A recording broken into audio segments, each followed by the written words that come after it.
Rocío, sobre los tiempos del Tratado de Libre Comercio. Primero, lo más importante es tener una buena negociación, más que cuáles son los tiempos específicos de la negociación. Y esto implica que hay que anteponer la sustancia a las tentaciones de lograr algo muy rápido o a la tentación de posponer, que empieza a correr en algunas voces, sobre todo del ámbito político electoral.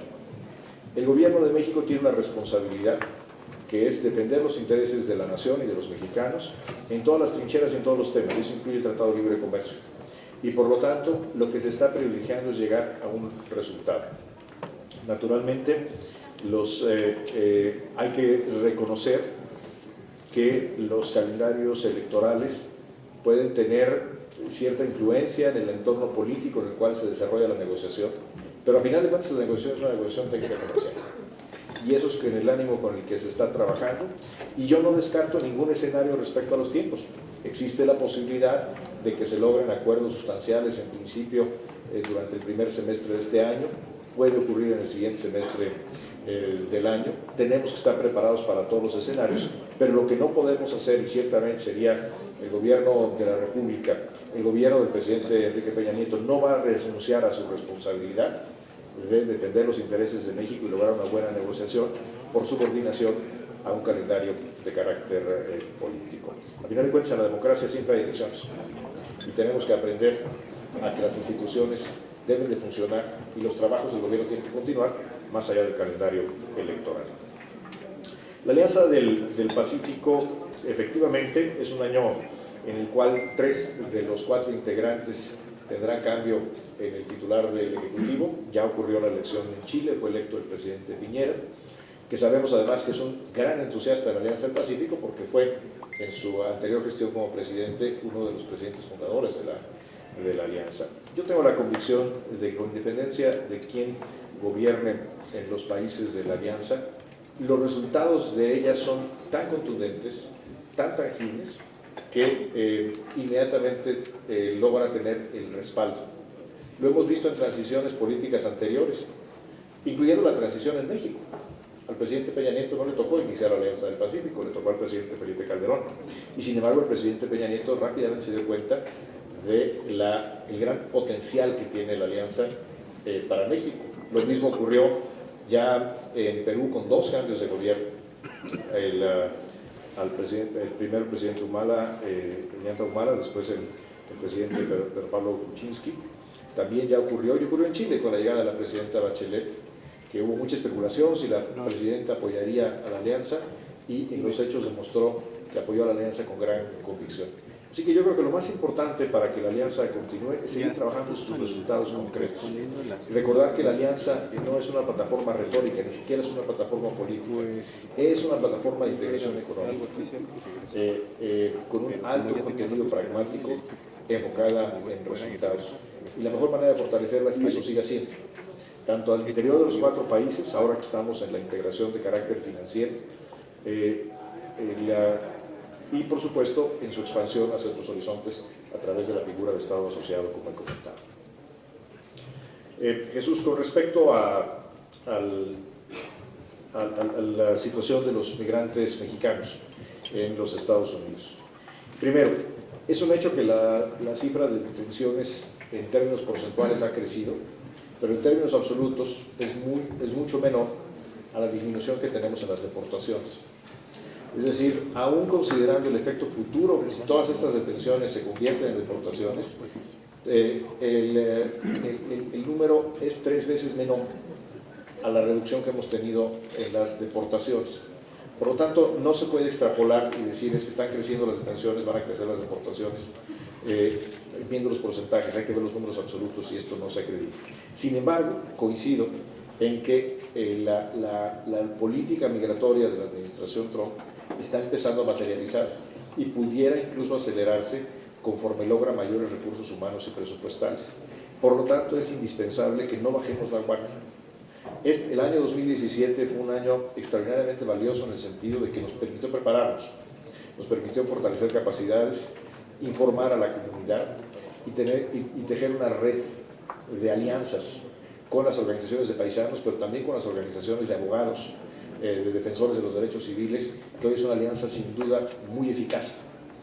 Respecto a los recursos de la Cancillería, en virtud de que el número de casos que se presentó fue menor, logramos ya un acuerdo con la Secretaría de Hacienda para que a través de la figura de un mandato los recursos del año pasado se trasladen al presente ejercicio. Y eso nos da la suficiencia presupuestal para continuar desde el propio mes de enero, y es algo que hablamos con los cónsules ahora en la reunión de embajadores y cónsules de principio de año, el que no hay motivo presupuestal para detener los trabajos. Y por supuesto tenemos que estar preparados como país para que en caso de que hubiera un crecimiento inesperado o distinto a la tendencia que estamos observando, tendremos que acudir a las instancias correspondientes, incluyendo, si fuera el caso, al Congreso de la Unión, para el fortalecimiento presupuestal. Pero hoy, dadas las tendencias y el número de casos que tenemos la capacidad presupuestal para atenderlo, y hemos tenido el respaldo de la Secretaría de Hacienda en todo momento para hacerlo. Con respecto al debate migratorio en los Estados Unidos, yo me atrevo a hacer dos comentarios. Primero, la política migratoria es un elemento fundamental que define un Estado soberano. La política migratoria de México solo la define México. La política migratoria de Estados Unidos la define Estados Unidos, y tenemos que respetar este hecho fundamental del derecho internacional. Sin embargo, creo que lo que debemos de celebrar es que hay un debate real como prioridad política en ambos partidos mayoritarios en Estados Unidos sobre el tema migratorio. Llevamos muchos años expectantes de que existan mayores elementos de certeza jurídica para los millones de mexicanos y mexicanas que viven en los Estados Unidos. No nos toca a nosotros definir ese debate. A nosotros nos toca defender a los mexicanos en los casos concretos cuando se violen sus derechos, y lo vamos a hacer. Pero a final de cuentas es un debate que le corresponde a los norteamericanos, y creo que debemos, además de estar atentos, celebrar el hecho de que se esté discutiendo y de que se esté hablando abiertamente de darle un camino a la certidumbre jurídica a un número considerable de mexicanos y de nacionales de otros países, pero que la mayoría, sabemos, son mexicanos. Estaremos muy atentos y, por supuesto, dentro de lo que corresponde a la actividad diplomática, habremos de incidir para que se logre lo mejor para los mexicanos en los Estados Unidos. Con respecto a DACA, a los muchachos DACA, a final de cuentas también es algo que va a decidir el Congreso de los Estados Unidos, y es una facultad soberana de ese país tomar esa decisión. Pero piensen ustedes, en caso de que tuviéramos un retorno obligado de, si no todos, por lo menos algunos, sería la transferencia de capital humano más grande probablemente en la historia. Estamos hablando de muchachos con expedientes limpios, con preparación, la mayoría de ellos, 2/3 partes, con estudios universitarios, y de pronto tendríamos entonces el caso de miles de mexicanos que llegaron de niños a ese país, allá los educaron, allá aprendieron inglés, allá se volvieron ingenieros, se volvieron contadores, se volvieron abogados, se volvieron historiadores, y de pronto, una vez que están educados y formados, nos regresan para trabajar en la economía mexicana. Ahí México gana, ahí México no pierde. Pero lo importante es, y por cierto, quien pierde en eso es Estados Unidos. Quien estaría perdiendo talento, quien estaría perdiendo a una parte notable de su fuerza de trabajo serían ellos. Si nos regresan a los DACA, está muy claro, México gana, Estados Unidos pierde. Pero lo importante es qué quieren ellos, qué quieren los chavos. Y yo he platicado con muchos en distintas ciudades, en Los Ángeles, en San Francisco, en Nueva York, en Texas, en Florida. He platicado con muchos. Y 9 de cada 10 quieren quedarse allá. Y por lo tanto, nosotros haremos lo que podamos, insisto, desde nuestros esfuerzos consulares y nuestras facultades diplomáticas para apoyar su causa. Aquí lo importante no debiera ser qué quieren los políticos en la Ciudad de México o en Washington. Aquí lo importante es qué quieren los chavos, y la mayoría de los chavos quieren quedarse. Y Gerardo, solamente solamente agradecer el respaldo que ha sido inequívoco, manifiesto de parte de ambos grupos parlamentarios a las distintas causas que hemos impulsado, incluyendo por supuesto el doloroso caso de Venezuela. Y seguiremos muy en contacto con el Senado de la República y particularmente con los grupos parlamentarios en esta materia. ¿Qué más quisiéramos? ¿Qué más quisiéramos? Que hubiera pronto una salida política en la que ejerciendo la política se encuentre una solución a esta gravísima crisis, que por cierto es una crisis de las instituciones democráticas, pero que también se manifiesta con una dolorosa, muy dolorosa dimensión humana a partir del colapso económico que enfrenta esa nación.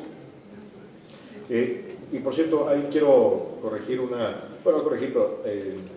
también decirles que vamos a lo largo de estos meses, la Cancillería seguirá trabajando en un tema que tal vez no tiene implicaciones legislativas inmediatas, pero es un tema en el cual el Senado de la República debe de estar involucrado, que es el fomento, la promoción de la Agenda 2030, los Objetivos de Desarrollo Sustentable de Naciones Unidas. Vamos a seguir trabajando con ustedes y estamos seguros que seguiremos encontrando en ustedes un enorme apoyo y entusiasta apoyo a esta materia que es el interés de todos. Muchas gracias. Senador Humberto Magallanes.